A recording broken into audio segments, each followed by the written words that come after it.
Hi, everyone. Welcome to Me, You, and Who. On today's episode, we are speaking with Mariam Shahab. She is an inclusive communications and digital marketing strategist, but her favorite job title is Mama. She lives in Austin, Texas with her husband and son, who was born via gestational surrogacy in September of 2021. She's an advocate for inclusive parenthood journeys and a champion for diversity inclusion because representation matters. This was an amazing time with Miriam. We had so much fun talking about her beautiful journey with her amazing surrogate, as well as just some of the things that she has been able to learn and educate others on post journey. So please enjoy Mariam Shahab. Me, you, and who? Who knew it would take more than two people to have a baby? In a world where infertility is no longer a taboo topic, this podcast will take you through all the different aspects of surrogacy and egg donation through the lens of many who walk this journey in different ways. My name is Whitney Hall, and I am a two-time surrogate, now turned surrogacy coordinator for Egg Donor and Surrogate Solutions, the very agency I used when I chose to carry for two amazing families. With this podcast, it is our goal to help guide and support you as you learn about what it takes to grow a family in an alternative way, as well as hear inspiring and beautiful stories of how this path has changed lives forever. We can't wait for you to hear about just one more way happy families are created every day. Well, thank you for doing this. I really do appreciate you reaching out and wanting to share your story, and for even just taking the time to, be just out of your crazy busy day to even be part of this. So thank you, thank you, thank you. What, just first question off the bat, what led you to surrogacy as how you were going to grow your family? For sure. Well, thanks for having me on, Whitney. And I'm just so glad for the platform and the podcast and everything your team is doing to create education around surrogacy because it's so needed. Oh, So thank for you. I definitely did not know anything about surrogacy before I needed to pursue surrogacy. I tell people I begrudgingly learned, right? It's not something that's Sure. ever a first choice for many people. It wasn't for me a first choice in how I created my family. So my husband and I have now been married for 11 years. And when we first got Congratulations. married, thank you. When we first got married, we knew that we wanted to have kids, but we weren't going to try for kids. We wanted to just enjoy our marriage, Yeah. explore, live.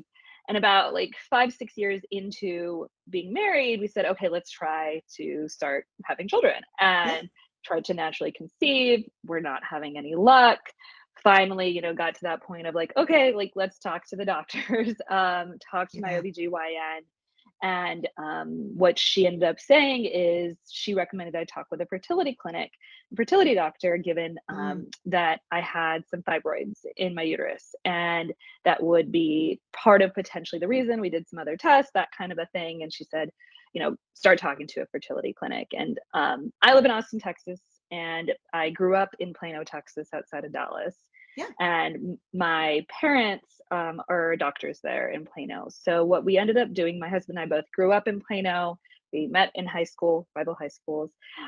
We I decided love to, it. yes, um, we decided to go back to Plano and chose a fertility clinic there where our Mhm. parents were for some support. And through more tests with the fertility clinic, essentially what they told us is, well, let's do a round of IVF just because, just in case, get your eggs, create some embryos for you, and then we'll do more tests to see if we think you can carry. Oh, okay. So it was December 2019 that we did a round of, well, November, December, a round of IVF. And we created and froze some embryos. And then it was February 2020 that I had some tests done, and they were able to identify that given the location of my fibroids, size of the fibroids, that I actually wouldn't actually be able to carry a pregnancy full term, and it would be Mm. a detriment to me and put potentially my life at risk. So that was like really difficult to hear. It was a Yeah. really intense moment in my life, in our marriage, with our families, that kind of a thing. Sure. And essentially what they said is if you know, we did have some embryos frozen, luckily. And they said, if you want to use those embryos, we recommend surrogacy as an option. And I Okay. was like, overwhelmed, like, what is surrogacy? I don't know what you're saying right now. And they gave me some business cards of a couple of different surrogacy agencies. And I said, okay. And, really took me some time to process. And I went to surrogacy.com, I think, and just like read every single page on the website. Sure. And I was like, what is this? I've heard of it, but like, I don't know what this means. Right. And from there, it was now end of February 2020. And then, if you might remember, March 2020 is when like the pandemic really hit the US. Might I remember? Right? Oh my goodness. So then everything just kind of literally, I mean, for everyone, all the things, everything went on pause, right? It was Everything like, paused. what does this Absolutely. mean? The whole world stopped. Totally. And that's where, I mean, including us. And so we're just like, okay, like, I don't know what's happening in the world around us and everything. So we didn't really pursue anything after that. Sure.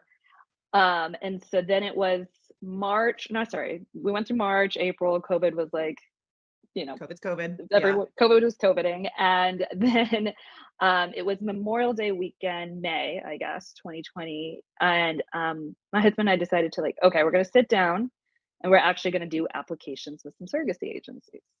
Okay. And it was just like, okay, this is our long weekend. We're just gonna, this is like what we're gonna do. And obviously, Surrogate Solutions is one of the agencies that we applied to, and the application process, felt overwhelming. It was like, okay, these are some medical questions, but then like, why do you care about my favorite movie? And some of those like lifestyle and personality questions, right?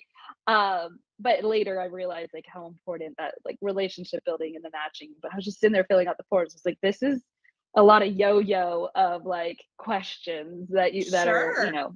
being asked, and finding the right like for my husband and myself, we had to like describe ourselves, our relationship, upload photos. It was like, which pictures like are gonna make people want to carry our child, right? Like over analyzing all of that and what that meant. But that kind of was the beginning, just like getting through the diagnoses and timing of the pandemic, and then finally applying. Oh my gosh. Okay, so much there. Like you have just had like a full journey before you even had a journey, and like yeah, which Mhm. I mean is it generally is what happens with, a lot of parents whenever they're or intended parents when they're applying. Okay, so a couple of questions. I have to know just what made the because I find that I think you're the first one that I've heard where they were like, "Hey, let's just go ahead and do embryo like an egg retrieval before we even do anything else." What was their reasoning behind that? I think it was because my doctor knew based on the ultrasounds of my uterus how Okay. bad my fibroids were, but he didn't want to Mm, say it until he'd actually gotten in there through like an I forgot the term, the endoscope. No, is it an like a endoscopy? hysteroscopy? He had done like yeah. Estroscopy, yeah. Yeah, Yeah. so he hadn't done that yet. And so he hadn't like, I mean, obviously he had gone in from an ultrasound and imaging perspective, Sure. but he hadn't gone into like scrape. And so he just said like, let's do the round of IVF first before we mess with anything. That way And we just so have and did you have any like thoughts about that aspect of things where it was like, "Oh gosh, now maybe, or were you kind of like, "Oh, this could possibly be one of the ways that at least I can carry?" yeah, I mean, definitely was not thinking that I wasn't going to be the one to carry. So it was just like, IVF has so much more societal awareness, I guess. Yeah. And I was like, sure, okay, like, yes, this is going to be difficult, the hormones, the medicine, and all that kind of a thing. But I am a very type A person. And so I was like, okay, there is instructions. This is going to happen at this time. Then this will happen. Like, Oh, the great. fertility clinic had explained all of that to me. And I was like, okay. And we can figure this out. And we had an interesting IVF time period. We ended up staying in Plano at my parents' house, and my Mhm. mom was the nurse who administered my nurse, quote unquote, who Sure. administered my shots for me, Oh, thanks, which mom. was yeah, kind of like very beautiful, right? She was helping me have my child through this Yeah. process, if you will, in terms of just these steps, and going to the fertility clinic every other day, right, for the blood tests and stuff like that. Ultimately, the egg retrieval was successful. It didn't get as many eggs as, you always want bigger numbers and all that kind of Sure, stuff. But sure. the fact later I learned through the IVF community, like not even the egg retrieval is guaranteed, right? Like Yeah. you don't know if you're going to get good quality or if you're going to get any eggs, etc. So I ended up coming home from the egg retrieval and actually a couple hours later passing out by myself, Mm. like in the bathroom at my parents' house. Oh my And gosh. it was like probably it was just because like my body pressure going to the restroom, this kind of thing, and I just Sure. passed out. And my husband and my mother freaked out. They're like, she's laying on the floor, like not responding to us. Oh It was, no. I ended up being fine, went back to the hospital, but it was just like, okay, that was dramatic. Like the actual egg retrieval and giving the shots, like we figured all that out. We weren't expecting this. But Sure. um that part was fine. Okay. Okay. So then it was like, okay, my path to parenthood is going to be slightly different because we're going to we're going to probably have to go the IVF route. Then all Yep. of a sudden you get the news, this isn't even going to be a possible path. And immediately they're like, okay, surrogacy is going to be your option. It sounds like obviously it was incredibly overwhelming. Throw in a pandemic on top of that. And now we're just feeling all Mhm. the feelings. What made you immediately decide, hey, I'm going to go the agency route versus, like independent or, things like that? I know you said they handed you business cards and then you were like, I'm now just stone cold. I don't even know what's happening anymore. Yeah. Honestly, I didn't know that you couldn't go not the agency route. Like, Okay, yeah. it was more like, okay, this is my next step. Like, I had trust in my fertility clinic. They said Mhm. the best way forward is working with one of these three surrogacy agencies that they've worked with before. Yeah. And I said, okay. And I'm one of those people who very much puts trust in individuals as my path forward rather than like googling everything. I do want to like learn and be informed, but I want to be learn and be informed by people who are smarter than me at the thing, the experts, right? Sure. Sure. And Yeah. so I I always didn't say really know that. beware of Dr. Google, right? Like it can just be too much. Yeah. Yeah, totally. And so that's where I didn't know you could go a different route. And I just didn't entertain that idea. Okay. Yeah, that makes a ton of sense. And so what ultimately made you decide to go with Surrogate Solutions versus two of the other agencies that you applied to? Yeah, so did the email and like what intake or discovery call, whatever it might be called, Sure. with multiple people, and it was kind of like a vibe check, right? It was um, the communication is so important to me between email communication and phone communication with who I'm working with. Like I said, the Yeah. trust is so important, and I had never done this before, so I wanted Sure. someone who was going to give me information in a way that it was understandable to me, Mhm. but also I'm the kind of person who wants all the information. It just needs to be packaged in a way that I can comprehend it. Like, don't just like, Absolutely. we're going to take care of it from A to Z. Well, what is it, right? Like all the steps. And so I just Yeah. like, I remember Surrogate Solutions had given me some like PDFs and checklists and like flow charts, and I really liked that. Oh, your type Um, A self. There it is. for sure. I really appreciated that. And, it's, of course, there's a business aspect, but the empathy is so important too. Is like, again, I'm Yeah. coming to this for the first time. And I definitely appreciated how Surrogate Solutions was showing up in those first conversations. And that, I could apply as potential intended parents and we wouldn't necessarily move forward until there was a match. That was Yeah. important to me to understand that. Yeah, absolutely. So, how was that matching process? You ended up going with us. Wonderful. Yay. And Yes. then all of a sudden now it's like, okay, now I have to find the woman that's carrying my child. Oh my goodness.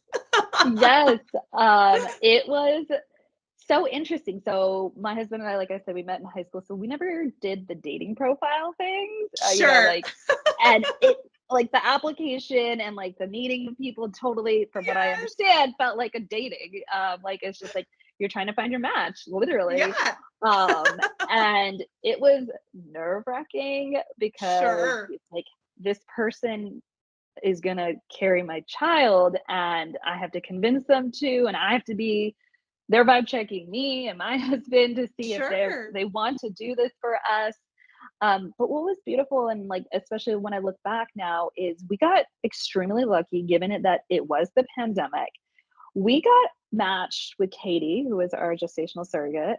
gestational carrier, about 6 weeks after applying, Oh, which I know is sometimes unheard of, where it could be months, it could be like year for other people is what I've heard, not yeah, just through Surrogate Solutions, just in surrogacy in general. sure. Um, and so the fact that we got matched within 6 weeks truly was such an amazing thing because it just felt like there was progress, especially when there's this moment of confusion and, how am I going to move forward in this? And there was this moment of like, I don't know much about surrogacy, and are surrogates going to want to carry during the COVID time period and all those Yeah, unknowns? And so there was just so much going on, and the fact that we were able to match with her and her husband was um, wonderful. I actually remember our match meeting because it was on Zoom, of course, of and course.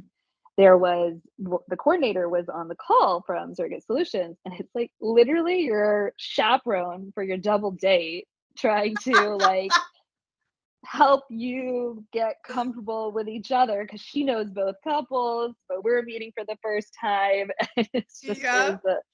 it's funny when you think about like that piece of it, but then after that, the relationship truly blossoms together. It's just those Yeah. first few like first feels so intense.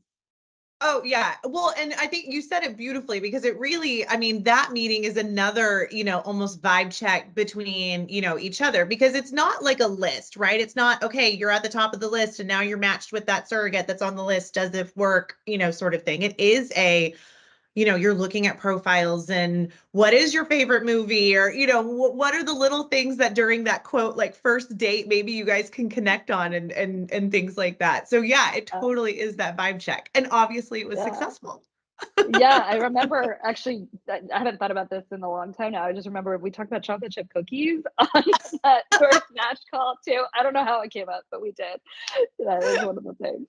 But yeah. Yeah, it's so funny. As a coordinator, we will read notes from the match meeting. And I've had a couple times where it was Lauren who, was doing all of the match meetings. And she did something about there was a group that I had who they bonded over Harry Potter. So she's like Mhm. typing stuff in there and she's like, I have no idea what any of this is. But I'm putting this in here because I know you like Harry Potter. That's so cute. I love I it. know everybody seems to always have one thing that's like, okay, good, here's our common ground, and then let's go from there. Like, and it's something so silly, Mhm. like Harry Potter or chocolate chip cookies, and then it's like, yeah, we're about to embark on this crazy thing, but let's talk about something so surfacey that we can all bond over. Yes, exactly. Exactly. Yes, and then it gets started, and you go through the whole thing. So, how was your experience with Katie? What was that journey like? It was great. It was Yeah, amazing. The first time we finally got to meet in person, so she was located in Oklahoma, Norman, Oklahoma area. My husband and I live in Austin, Texas, and then the fertility clinic we were using was in Plano, Texas.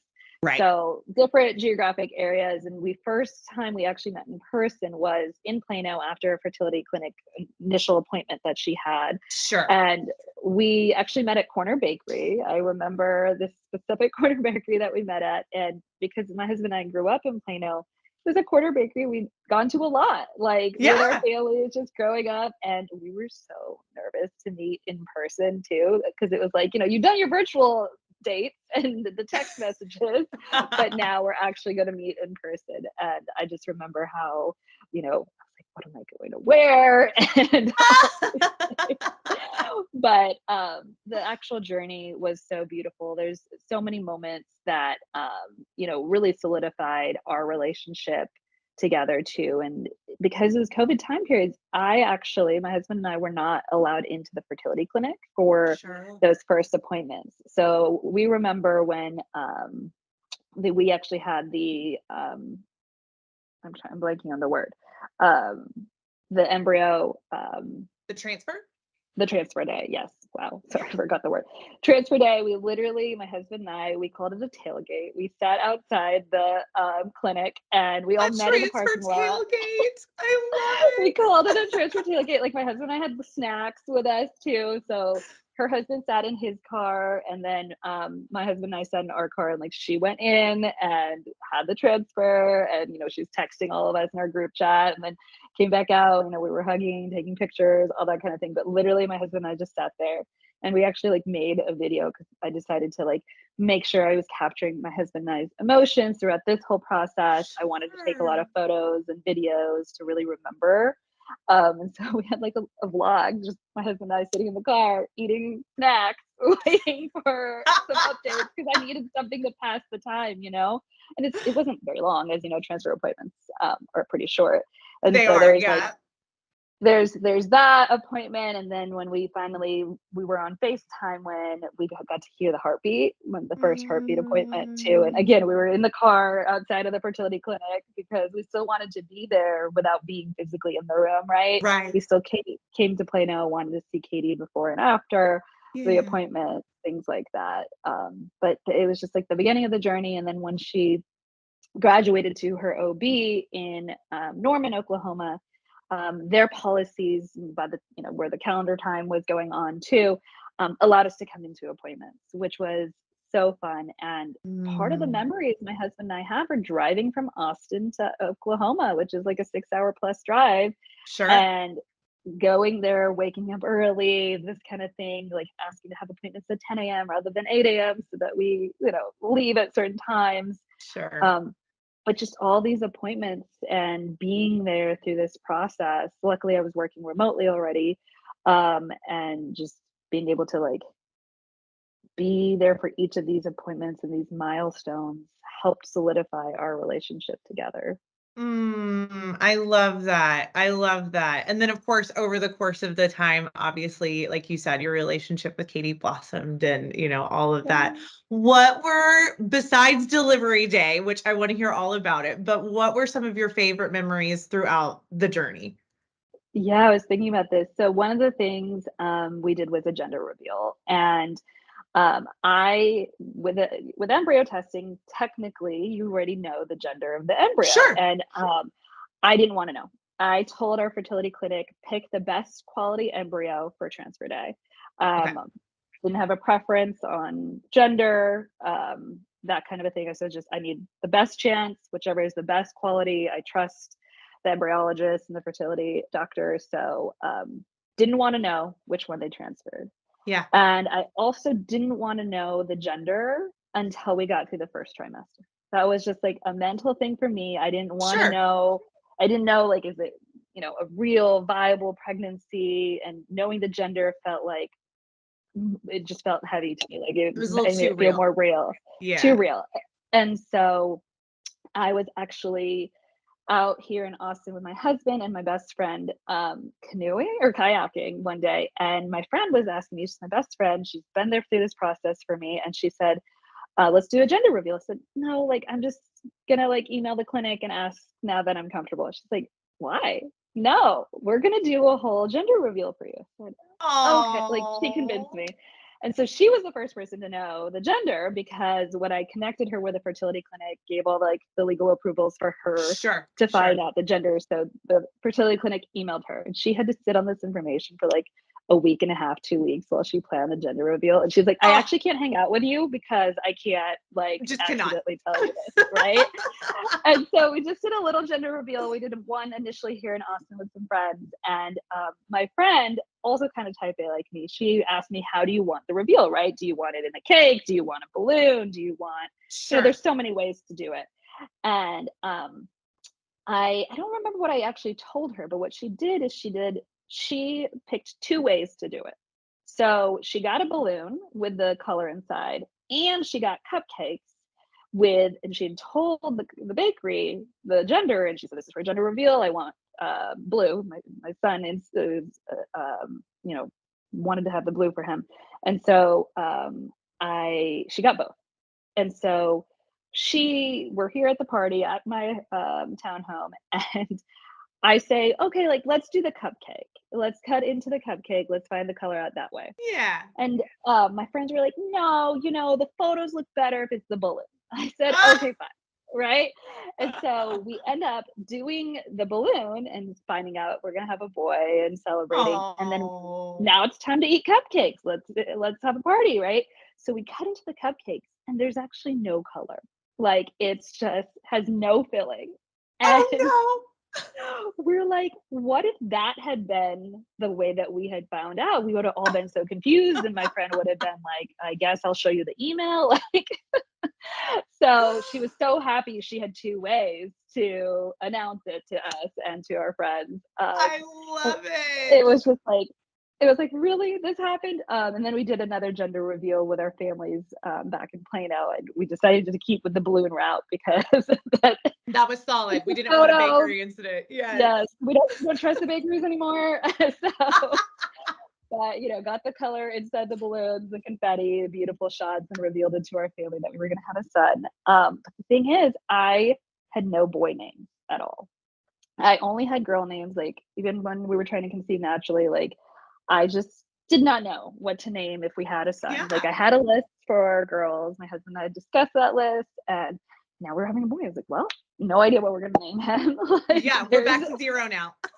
back to zero, don't know what to do. And so our surrogate, her name is Katie, but her full name is Mary Catherine. And my name is Mariam, and Mariam in Arabic is Mary, which is essentially the same name. So Mariam and Mary are the same name. And Mary and so then ended up, sorry, back to the story. So my son's name, we decided to name him Isa. Isa in Arabic is Jesus. So the concept of Mary and Jesus together was something that we found so beautiful because my name is Oh. Mariam, which is Mary. Her name is Mary Catherine. And we decided to name my son Isa, also Jesus, which the idea of like immaculate, you know, conception and just the fact that she was Oh. carrying him, it was just all of these pieces came together that we went ahead and like had the name, and we did share the name with Katie and with our friends and family beforehand too. It just helped us Yeah. stay connected and make the whole thing feel more real as we progress through the pregnancy. Oh, I love that. That is so beautiful. And what an honor for her as well. Oh my goodness.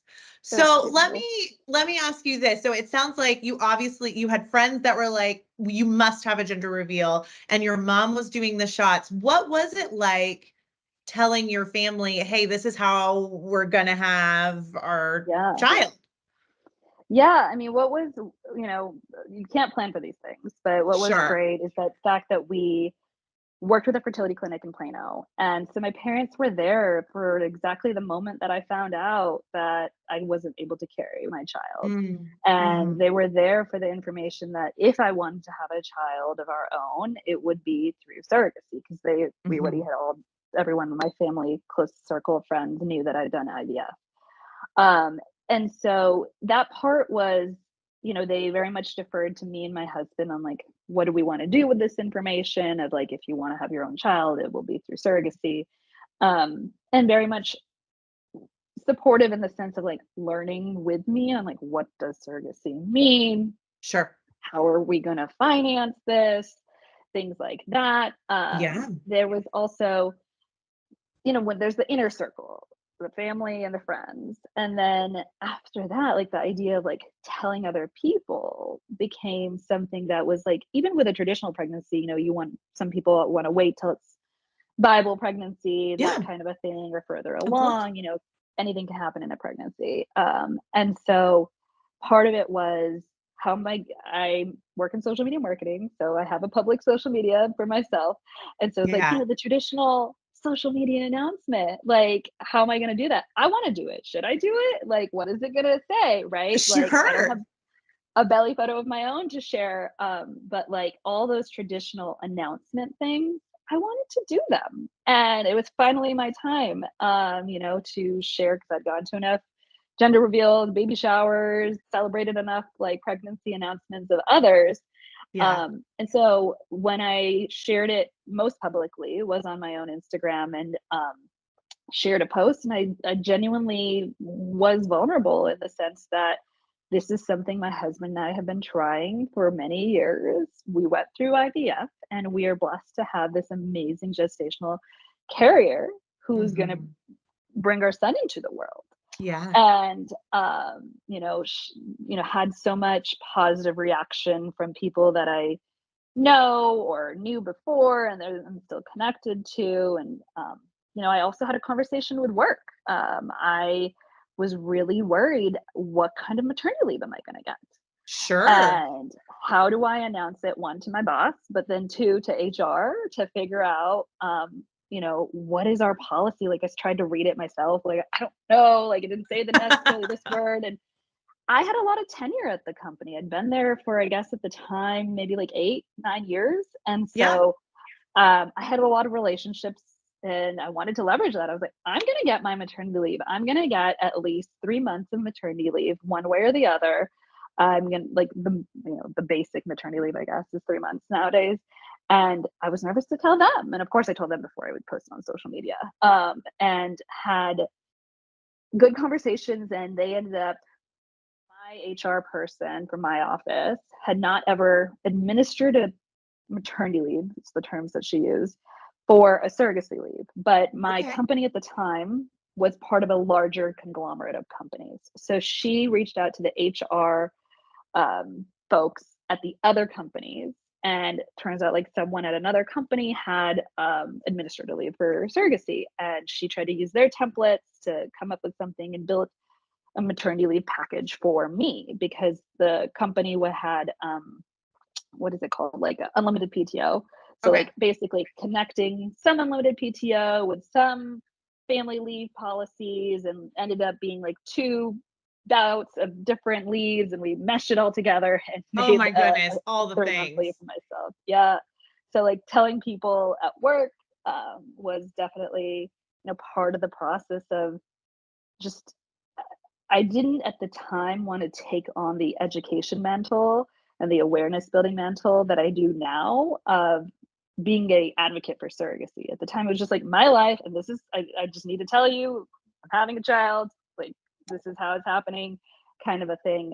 Yeah. But now, like on the other side of it, now I'm like, wow, we need more family leave policies for people who have children in different ways. Like, I deserve, or anyone who's an intended parent deserves to have time with their child after you tried so hard to get them here. Absolutely. Absolutely. Well, and I mean, you were paving the way. You were being an advocate, and you were like, I don't Yeah. want to talk about it right now, but you need to make this happen. And fantastic Yeah. for you. That's right. You're so right, Winnie, because now my hope is that anyone at that company, I'm not there anymore, who might be having a child through surrogacy, now they have that template, they have that policy that they gave me. So now they can give it to others too. So that's so Yeah. true. But the other question you asked me, just like memorable moments on our process. One of my favorite memories that we had was, we decided to do a surrogacy maternity photo shoot. So talking about all these like Mm, yes. milestones, right? Like, we did the gender reveal, and our surrogate was not actually at our gender reveal, but what I ended up doing is I sent her and her family their own little reveal package, and had, it was like Oh. chocolate. It was like a chocolate heart with blue M&Ms on the inside, and there's a little hammer that her Oh two yeah, kids like the could break like break apart. into. You've Yeah. seen it on Etsy, I'm sure. It was like one of those cute Etsy ideas, but Sure. the kids had that, and sent me a video too. But then what I really, really loved, and at the time, again, I was just like living my life. I wasn't like thinking like, what does this mean symbolically? And I was just like, I've always wanted to do a maternity photo shoot, Yeah. and let's reframe it. Let's do it with our surrogate, and let's, I wanted to ask Katie, and she was very comfortable with it, and I invited her family to be part of it too, because this is a memorable moment. She'd been, um, educating her children and her family and Yeah. her community through her process too. And so, found a photographer in Oklahoma, and the photographer had never done a surrogacy photo shoot. And so, again, I ended up educating without meaning Yep. to in the More process. education. I went into Pinterest and I found some photos I like. There are people who've done, of course, these surrogacy maternity photo shoots. It's just not super common. And Sure. we were working with a maternity photographer in Oklahoma, so she understood now that she'd seen the pictures that I'd shared with her, what we were going for, and like whether it was, photos of my husband and I with Katie, or our hands on her belly, or, just Yeah. some of the like the important shots to get, versus also if we end up at this a beautiful like mountaintop in Oklahoma that the photographer had picked, and like just Mm. the location. And so totally built up that trust with her to like get these photos that would be memories for both of our families for a lifetime. And we got lost going up and finding the mountain. That was a whole other thing. But the photos were something that I was really, it was that moment that was visually appealing to help share with others, to understand that like this is this emotional moment between our two families and how we're connecting and choosing to have these memories. Like, you know, I have the ultrasound pictures, and that's Sure. great and feels very normal. But the idea of like this juxtaposition of my husband and I with our pregnant carrier, it was Yeah. just something that I think really struck a lot of people to emotionally, and of course myself and family and friends. Well, it's celebrating it. I mean, because of course you went through a grieving process of like, oh gosh, this isn't how I originally thought my family would come in to the world or grow my family, but it's still so beautiful. And, you get to share it with, obviously, I mean, you and Katie became such, your family's bonded. And so it's just one way to celebrate that unique bond that is surrogacy and growing your family in that way. I mean, yeah, Yeah. that's gorgeous. Oh, I love that. I love that. Okay, so you had delivery day. It was beautiful and amazing. I'm sure you got there in time. Thank goodness. All of the things, Yes. right? That's always Yes. everyone's biggest fear. Am I going to get there in time, especially if you're not in the same state? Yep. What was it like seeing your sweet baby boy? And then how was life after? Yes. Wow. Like it just brings me a smile on my face thinking about all Of these course. memories. So we had a scheduled induction, and so Mhm. we knew when it was going to happen. And so we had gone up to Norman, Oklahoma the day before. And we'd always stayed at this one hotel, my husband and I, like that's right next to the hospital. So it was like, okay, we're like, well, Perfect. we're here again. And what had been discussed with Katie's OB was that, because again, it was still COVID days, that she could have one of us, me or my husband, in the delivery room.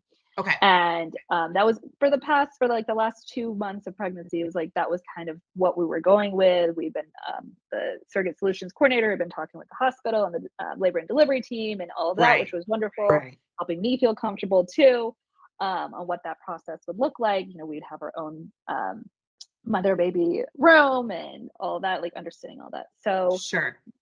the day before, Katie calls us and says, we've gotten approval for both of you to be in the delivery room, which we were so excited about. My husband, like his whole time, he was like, well, I'm not going to be there. You're going to be there with Katie and Sure. Katie's Right. husband. And, You just and so, adjusted. Yeah. yeah, it's just like, I was like, what? Okay, this was exciting. Well, there's always twists, right? So now it's, so my husband and I go have like our last pre-baby meal at like a restaurant near the Absolutely. hotel. And we're the call time for induction was probably like some 6 or 7 a.m. pretty early. And so we're Sure. like, okay, like we're getting in bed at like 9:30, 10. Like let's just, nerves, so many nerves. And Katie texts us like once we're already in bed. She says, are you awake? And I was like, okay, yeah, let's talk. And turns out, again, part of the protocol at the time was that she had to take a COVID test before the induction. She got a positive COVID test. Oh, Uh, no. yes. And so because of that, that changed all of the labor delivery policies. Yeah. So my husband and I were not able to be in the delivery room. And they obviously, the labor delivery team had their own like mask up, all sorts of Right. stuff, All the gear. policies, Mm-hmm. all the Mm-hmm. gear. And then, of course, Kitty's wearing the mask, and then her husband's wearing the mask, and all of that kind of stuff. So my husband and I were not able to be in the room. So it was like kind of whiplash, like we're both going to be there. No, we're not. And, just Oh, processing all of that. So again, like parking lot meetups is our kind of our go-to thing there you during this time go. A period. delivery So tailgate. Right? And so we meet up in the parking lot in the morning, and like Katie gives me this gift, this box before she goes in for the induction and for delivery. And I was like, what are you, why are you're about to give me the best gift of my life, Sure. And Oh, so and I was like, well, I'm gonna open this like later. I'm not doing this right now. And so she goes and I gotta checks hold it in. together.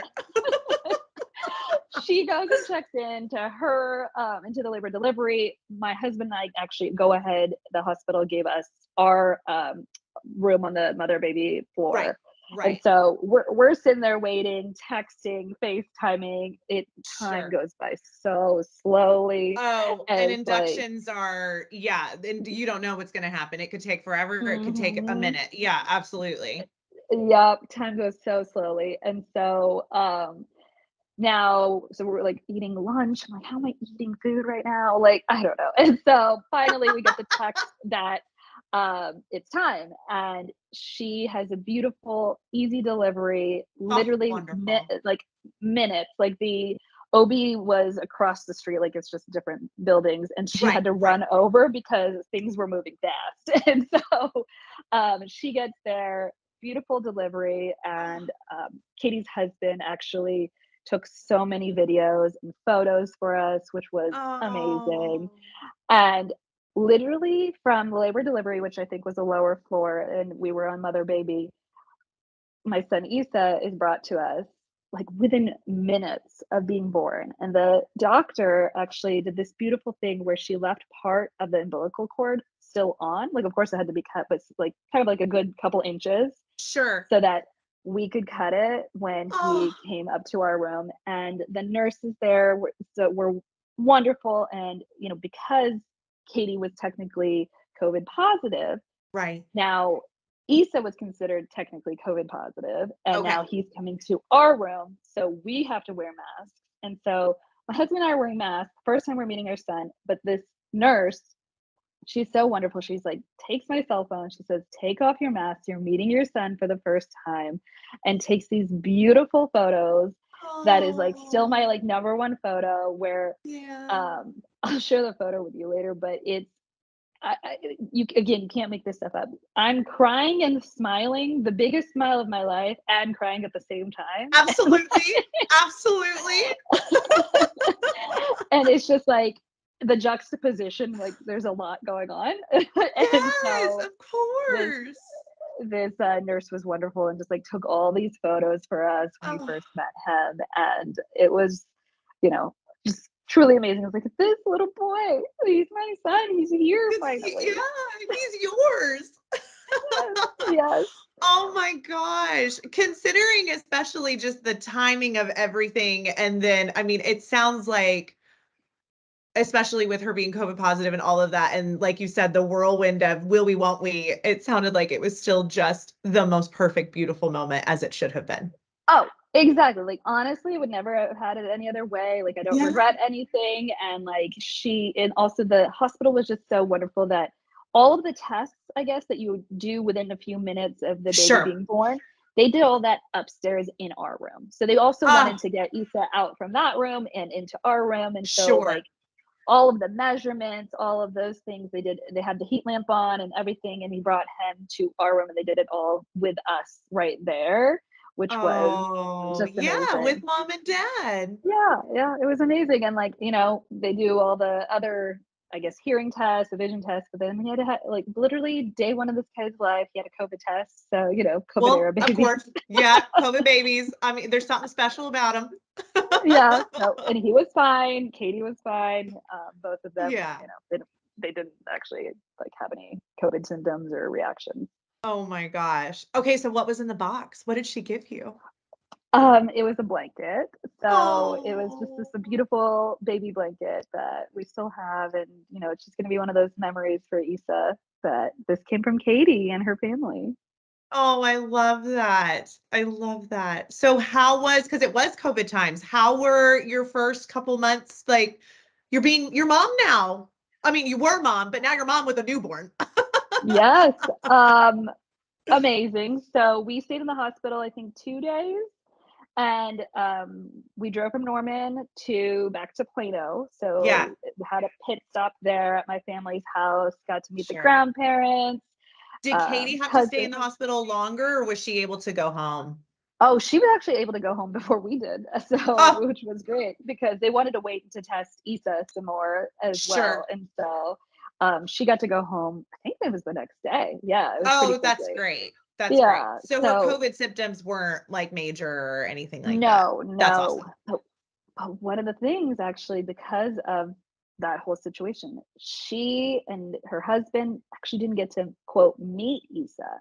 Like Oh, after sure. he was delivered, he came Yeah. to our room and we And were that was it. quarantined for 24, 48 hours. I don't remember Yeah. exactly.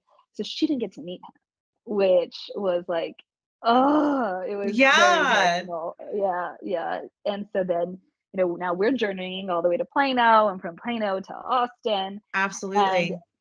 the first time she really got to meet him, and her family, they came to Austin for his first birthday, and Oh, it was so beautiful. It was just so much fun. We had them over to our house on his actual birthday, and he did a smash cake and everything. It was just my like our close family, and then Katie and her family, and then the next day we had a birthday party, like out at a restaurant. So they sure. came for that too, and they got to because again the COVID times like they didn't get to meet our families also because of Right. limited interaction. So that was the first Of time my course. parents were meeting this woman who had birthed my child, and my friends got to meet her at the birthday Oh, party and all of that. So it oh, was that is a lot. so special. That is Yeah. so special. Oh my goodness. What a journey. What a journey. Okay, so since then, at the time it was just, okay, I'm growing my family. I don't want to talk about it, but this is how we're doing it. And then of course you're battling a pandemic during the same time. So everything is just Mhm. wonky and crazy. And since then, in retrospect, you're like, the world needs to know. We must educate. What does Yes. that look like for you and your family? And then of course your sweet son. What Yes. kind of, I guess what sparked that? Like what sparked you wanting to be like, hey, people need to know more about this? So I am a big believer in storytelling. And, Yeah. when I was beginning my journey and been told that I needed to use surrogacy as my path to parenthood if I wanted to have my own child, I just like wasn't able to find enough stories around regular people Sure. pursuing surrogacy, right? There was like what was in the entertainment media, which, not really Yeah. accurate. And Nope. then there was celebrities. Like it truly was, okay, Gabrielle Union, Priyanka Chopra, Tan France, like cool for them, Kim Kardashian. And like I'm not them. I cannot relate to them. I've never been someone who's into celebrity culture. I'm like not obsessed with pop culture in that sense. And Sure. so it was always like that's what came up when I was looking for stories of surrogacy. And Yeah. so what became important to me as I reflected and had more space from like the actual surrogacy journey and I was, now a mom with my son, um, I worked, like I said, in social media marketing. And then I actually, once my son was born, I ended up starting at a new firm, communications agency, which is focused on advocacy work, advocacy for lots of different issue areas. Sure. And one of the issue areas I worked in was reproductive justice. And I was Mm. really seeing the power of telling stories to create change, and demand change also when it comes to policies and things like that too. And honestly, it just came very naturally to me just to start sharing retrospectively, nostalgically. Yeah.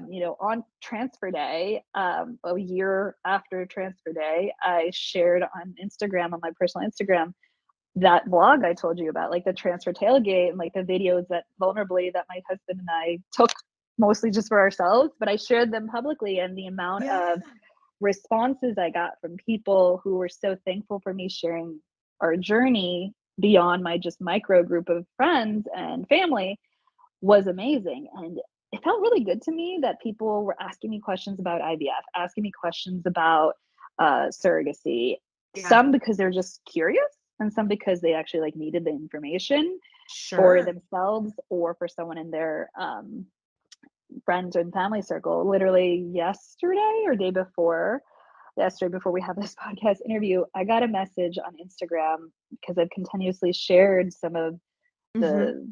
the reflective journey from a woman I worked with years ago. Haven't talked to her. Honestly, she never has interacted with my Instagram content. Like, I don't remember her liking, commenting, or DMing me Yeah. before. But just 2 days ago, she messaged me and she said, "Hey, I've been watching your stuff. I know that you vulnerably shared about surrogacy. One of my best friends lives in Austin, and she just found out that she's not going to be able to carry for her second child that they're trying for. Would you be open to connecting with her and sharing some of the ups and downs and the ins and outs of surrogacy?" I said, Mm, it made my heart smile so much, Whitney. Like, this is a woman who is seen my content, and now she has this moment to support her friend. And mm, I, of course, said yes. And I said, "Listen, whenever your friend is ready to talk yeah. to me, that's up to her. Like, I'm here. Here's my personal cell phone number if you want to connect this way." And it would make me, I've had a few people over the past 2 years who reached out to me, and I've had that conversation with them. One conversation, two, three conversations, and it's just being a real Mm, human that's like not the internet to yeah, have a conversation absolutely. with somebody. And I always tell people, I was like, I am not an expert. I have my story, my experiences, and then I am informed because I consume Of a lot course. of content around this, but I am not an expert. But there's something to having a real human. And it's just these moments, just like this woman DMing me a couple days ago, is why I share about our journey, and reflecting, like, every year on his birthday, how important it is for me to talk to my son about Katie. And all the in between moments too is, making sure that he knows that he wouldn't be here without her. And that's something I'm trying to figure out, is like, there's not enough books about surrogacy, like kids books. Sure. There's like literally the same seven whenever you Google like come up, and some of the books are for the surrogate's children to understand what the surrogate's doing. And that's great, but I don't need that. I need different ways to explain to my son, like, how much we did to have him here and how loved he is, not just by us, but by Katie and others as well, Mm, to bring him here. And like, that's where I just think there's just not enough. So, like, content, movies that are real, books that are real people's real stories to explain what surrogacy is and why it's so amazing. yeah. Yeah. I mean, because you're right. In the Hollywood kind of version of surrogacy, it's usually sensational and generally inaccurate. And so, yeah, Mhm. there it doesn't feel as though there's a lot of resources or it's a celebrity. And you're Mhm. right. It's real people trying to figure this out. And it's not necessarily a classified as a luxury, perhaps. Like, it's like, no, this is how Mhm. we're going to grow our family, and it's hard, and it's, and it's vulnerable and so raw and real. Oh, that's amazing. Would you, because you sent me that beautiful blog, or it wasn't a blog, but your article, the Is He Yours? Can you share more about it? Because I know, like you said, you're sometimes in these mom groups and everyone starts talking about their personal delivery day, or, oh gosh, you remember, our feet were swollen, or, whatever it might be, or those first couple of days, or that first time at the park, or, whatever it may be. Can you share more about, just that moment for you? Sure. Yeah. So, when we were going through our surrogacy journey, it was much about how do I communicate to others that I am an intended mom, I am having a child, even though my body might not look like it. Right. And we Yeah. have these moments where during the surrogacy journey, showing up to, what is it, Bye Bye Baby to do registry. And I was really nervous. Like, um, are they going to ask me who I'm registering for? Right. Because my belly's not Sure. showing. And I was focused on how to deal with those moments. I wasn't focused on, once my son is here, how and if will I have to, like, acknowledge to other people that, oh, I didn't carry my son. Like, how many times am I going to repeat this, right? And Mm-hmm. do I need to? Like, of course I'm going to my son, but like to others is kind of what I was thinking about. So this article you talk about, it might be published on Motherly, so I'll let you know if it does get published there. Yeah. But what I was really reflecting on is, so my son was born September 30th, 2021, and a month later is Halloween. And my friends convinced me, like, get him a cute costume. And I was like, I don't know. Like, I was very much in that early mom, new brain phase where I was like, I can't think Absolutely. about stuff like, you're talking about something that's 2 weeks away. I don't know. Nope. So, We're going day to day, hour by hour. yes, totally. I was like, they're just like, oh, come on, get him a cute newborn costume. I was like, so I ended up getting an expedited Etsy costume, which was a fox costume. And so Oh, his whole room theme is, his nursery theme is like forest. So he has like a couple sure. like fox characters, things like that. And so we got that for him, and my husband and I were like, we cannot think creatively right now. There's no costumes for us. It is fine. And one of No, my friends we are was parents. hosting, That's our costume. that is our costume, right? And so my friend was hosting a Halloween get together and wanted to take her daughter out for trick or treating, and invited us over. So somehow I said yes. I convinced myself to like go and say yes. And you know, it was one of those things where I'm a sucker for family friendly events before I had my son. Like, I love these like wholesome, go to the farmer's market with your kid and like go Yeah. to the pumpkin patch. Like, that is just that kind of stuff I've always liked doing, even without my child. I've always wanted to Sure. envision myself doing with a child one day. And so I was like, okay, no, like let's start making some memories, Mariam. Like, let's do this. And went, and we are just in my friend's neighborhood walking around doing trick-or-treating, and obviously my son's in his stroller, and people are like trying to peek, and they're like, oh, like, you Yeah. know, what's his costume, and like, oh, how old's the little one, that kind of a thing. And this woman stops me, and she starts asking those general questions, and I say, oh, he's actually only a month old. And she literally says, looks at me, she goes, is he yours? Saying it like to be rude or malicious, but she goes, "You've lost so much weight. Is he yours?" Oh, And I literally was frozen in my tracks. I was like, "What?" I was like, "Yes, of course he's mine, right?" But she was commenting on my body because my body didn't look like a traditional postpartum mother who has delivered her child, which I didn't deliver my child, but it was absolutely infuriating. Like, here I mm, am just trying to make memories with my family, go trick or treating, minding my own business. And it just shows how much progress we have yet to make as a society mm-hmm. when it comes to just commenting on women's bodies, regardless of pregnancy. Like, let's not do Right? that.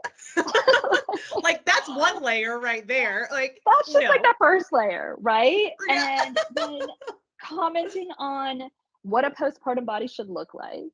Uh-huh. And it was so frustrating to me to, I'm not going to sit there and explain in that moment that no, we had a gestational carrier, like here's a random stranger, I'm trying to trick or treat house to house.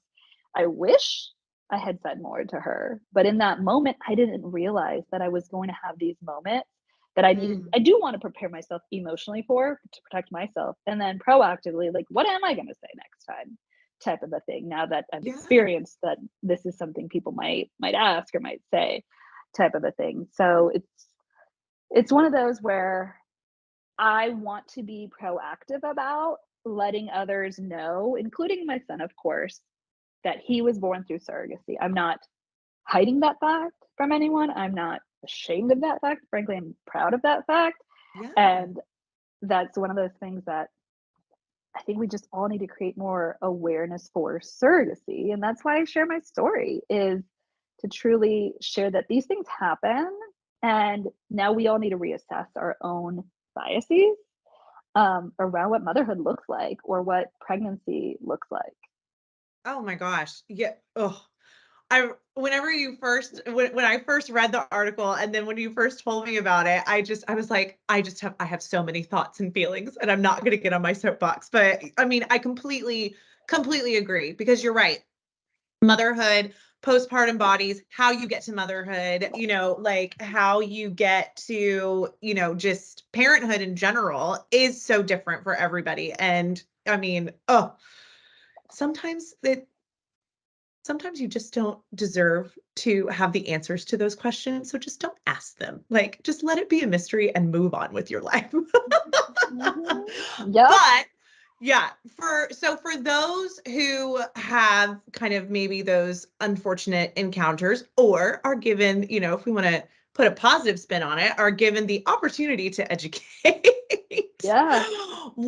How have you kind of, I know you said you've just prepared yourself emotionally. What words have you thought of to say in moments like that? Or what advice would you give to intended parents who maybe, I mean, like you said, that was a fear, right?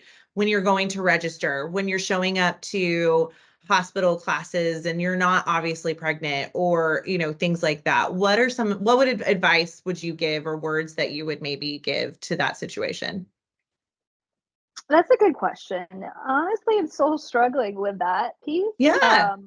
I do think, one of the things I did during the surrogacy journey piece was choosing when to acknowledge that I am the intended parent. And, the Mm, baby registry is one of them. I wish that there was more inclusivity in this parenthood journey. And that's something I'm really hoping to advocate for moving forward and use my platform and my marketing expertise for too is if bye bye baby, when you sign up to work with a consultant to help you with your registry, like if there was a button on there that just said, you know, how are you expecting, or like, is there an option for like indicating that I am an intended parent through surrogacy, right?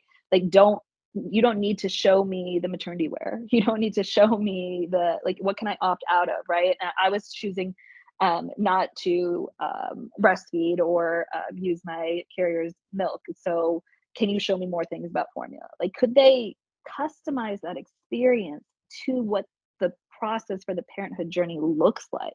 That's mm, something, I hope to see change societally or micro with certain brands and organizations across this parenthood journey. But I think, in terms of like how to handle those situations, it's through honesty and vulnerability. And like, I yeah. think people respond to not necessarily being corrected, but you just answer your version of the story. So, hey, I'm actually the mom I'm expecting through, or I had my son through a surrogate. Most people hopefully have heard the word surrogate, though their definition or connotation might be different around what that means. Sure. Sure. But just that simple answer. And if they want to ask follow-up questions and if you want to answer those or not, that's where it gets a little dicey. But I think Hmm. owning your truth that you are a mother through gestational surrogacy, and then seeing their reaction. And sometimes people are like, shut up. And they're like, I don't know what that is. Or, oh, I shouldn't have said what I said. Or there's some people who are Hmm. genuinely curious and they kind of push and prod, and it can be comfortable or uncomfortable depending on the situation. Yeah. Yeah. Absolutely. Absolutely. Oh my goodness. Well, good for you for handling that as best as you could at the time, especially with it being just so what? Um, one of the things that I know you've also been advocating for is just kind of the inequity that is, you know, people of color within the infertility world. Tell me more about that. What made you passionate about that? Obviously, you're a woman of color yourself, so, you know, you experienced your own, you know, kind of looking around and, you know, being like, "Hey, what's going on here?" Yep, absolutely. So, for anyone who's listening to the podcast version, I am a South Asian Pakistani Muslim woman. Grew up mostly in Texas, and something I just as a personal perspective I've been really passionate about in general outside of surrogacy is just this idea of representation. Yeah. Representation in storytelling, representation in certainly parenthood experiences. And so when I found myself in this situation, I looked around when I was on the surrogacy websites, when I was uncovering what surrogacy means, and even on like IVF Instagram and surrogacy Instagram accounts, it was very white. And I, was seeking out stories that were similar to mine. And honestly, like I really just didn't find them. Celebrities aside, I saw, some news articles for local communities, things like that, of whether it was the gestational carrier or whether it was the intended parents who were not white or of color, they became the exceptions, not the rule. The rule Mm, seems to be, and it honestly felt awkward, and it felt like, this is not necessarily a place where I see myself, but it is a place that I need to be in because this is how I'm pursuing my family. So, right.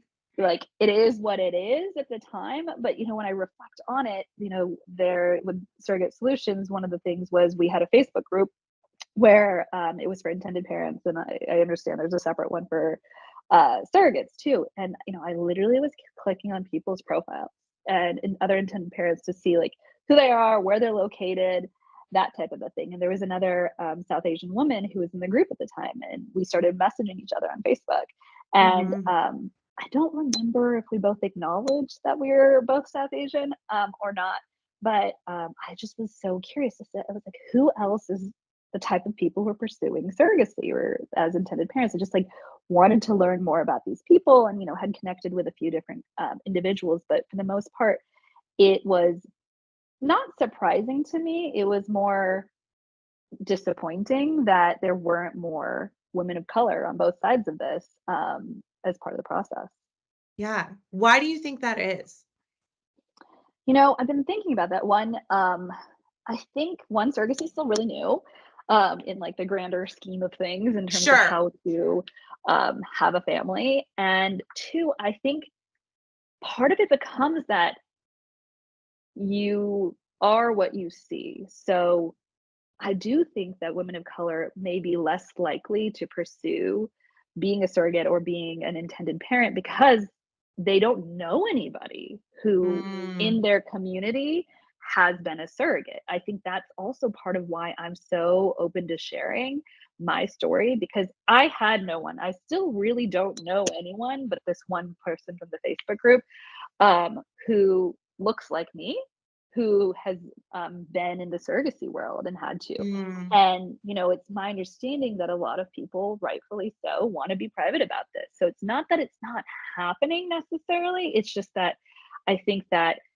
because of certain cultures, there is cultural norms that prevent people from being comfortable in sharing that this is how they're becoming a parent. Mhm. And oh, what will people say if they knew? And there's a lot of like community perceptions. And so I Mm, do think that one, there's less individuals of color because there's less individuals of color. It's just a perpetuating situation. And then two, I think it's just because people aren't sharing enough. For those who are people of color in this surrogacy world, they're just not wanting to share publicly because it's such a vulnerable, private, awkward, uncomfortable topic for them.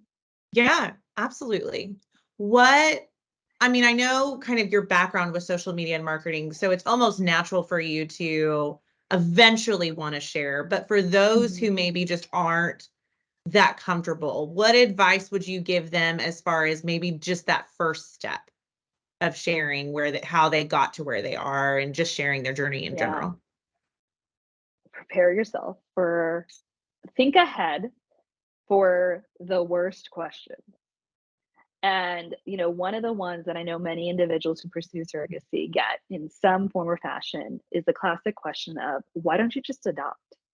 Oh, And sure. Yeah. one of, I saw this thing on Instagram recently that I was like, this is the best answer. Would you ask your friend who's announcing a pregnancy, who conceived naturally, why didn't you just adopt? Would you ask her that? And the answer is no, you wouldn't ask her that. But your friend who's Mhm. pursuing surrogacy or IVF or something else to have a biological child of their own, you feel that it's appropriate to ask, why don't you just adopt to them, when you're not going to ask the person who's naturally conceiving and announcing that they have they're, growing a child. It just feels um, very invasive, and people aren't really thinking through like what do those words mean to a person who Sure. is experiencing infertility in some regard. And so my advice really, in terms of for those who want to figure out how they're going to communicate this to whomever in their lives, or share more publicly or not, is really, this sounds terrible to say, but like preparing what are the worst case scenario questions that you don't want to be asked, and how are you going to handle them? And then you're going to be really surprised with how many people are just, okay, congratulations. Like a basic congratulations, even though you were Yeah. scared that they might ask you this something else. And then there's this third group of people who are going to be so proud of you for pursuing this path to parenthood, that maybe is Mhm. a journey less walked, or figuring it out, like finding your path. People are going to surprise you. People really surprise me in their positive reactions, and their reactions to genuinely know more, as opposed to like poking the bear and like asking Sure. inappropriate questions type of a thing.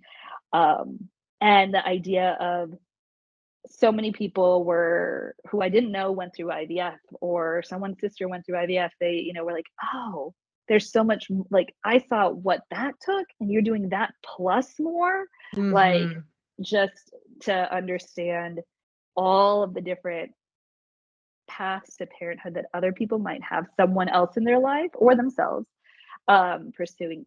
People start, when you share your story, all of a sudden people feel comfortable to share their stories with you. So be prepared for that. If you're emotionally ready to hear sometimes positive or negative stories of what those paths look like for people, just if you Sure. share your story, people will share theirs. Yeah, absolutely. Oh, and what a community that is opened up when you do. Right? Yeah. I've deepened some relationships that I didn't know I could through this process of sharing. Absolutely. Oh my gosh. Well, you've already given so much of your time to, just champion your son and your journey, and then just your love for, this work. What would you say to yourself? What one piece of advice would you give to yourself if you were to go all the way back to day one? Okay, so what does day one mean to you, Whitney? Which day one? Oh, great. Oh, good question. Great question. Oh, good for you. Let's go both day ones. Let's go day one. You have just found out you're going to have to do an alternative pursuing of being a parent. And then day one of your journey of just Katie and, going through your beautiful journey of creating your sweet Issa. Yes. Okay. So day one, finding out that I can't carry. I would say the advice I have is inform yourself of all of options, but like in terms of like educate yourself on all the things that can happen with surrogacy. So truly, that you could end up having twins. Your carrier might need to have a C-section. All of the things that could happen on a surrogacy journey, understanding what the match process looks like, truly educating yourself on the pieces of the puzzle, and like different pieces are going to come together on your journey differently than mine.